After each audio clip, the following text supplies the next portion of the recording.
Монгол улс 2012 онд дэлхийн хамгийн олон гишүүнтэй аюулгүй байдлын механизм болох Европын аюулгүй байдал хамтын ажиллагааны байгууллагын 57 дахь гишүүн орон болсон билээ. Тэгвэл үндэсний аюулгүй байдлын зөвлөлийн стратегийн судалгааны хүрээлэн Монгол улсын гадаад харилцааны яв. Европын аюулгүй байдал хамтын ажиллагааны байгууллагатай хамтран Монгол улсад тус байгууллагын талаар танилцуулах сургалтыг 9-р сарын 23-наас 27-ны өдөр зохион байгуулж байна.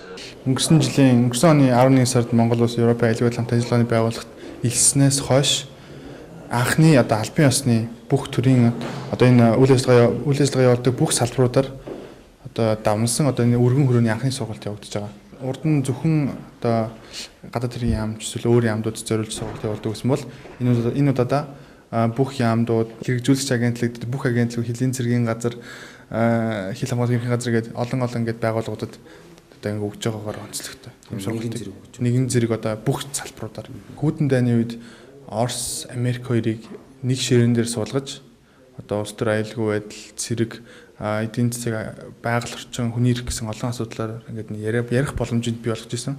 Тэг мэдээж Хүйтэн дайны дуусны дараа энэ байгууллагын тэр онцлог нь өөрчлөгдөд дэлхийд ирэх хамгийн том бүс нутгийн аюулгүй байдлын байгууллага нийт 57 гишүүнтэй Монгол улс 57 дахь гишүүн өнгөрсөн жил хэлсэн. Энэхүү сургалтанд үндэсний аюулгүй байдлын зөвлөлийн ажлын алба, улсын их хурлын тамгын газар, ерөнхийлөгчийн тамгын газар, Монгол улсын гадаад харилцааны яам, батлан хамгаалах яам, хууль зүйн яам, тагнуулын ерөнхий газар болон стратегийн судалгааны хүрээлэн зэрэг байгууллагын 30 гаруй оролцогч оролцож байгаамаа.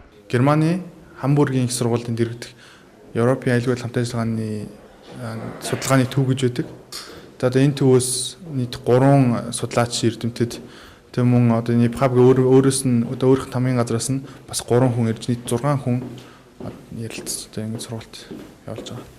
Энэхүү сургалтын үеэр Европын аюулгүй байдал хамтын ажиллагааны байгууллагын багш сургагч нар тус байгууллагын үүрэг зорилт, үйл ажиллагааны чиглэлийн талаар оролцогчдод дэлгэрэнгүй танилцуулж цаашид Монгол улс Европын аюулгүй байдал хамтын ажиллагааны байгууллагт ямар чиглэлээр хамтын ажиллагаагаа хөгжүүлэх боломжтой талаар санал зөвлөсөн юм а.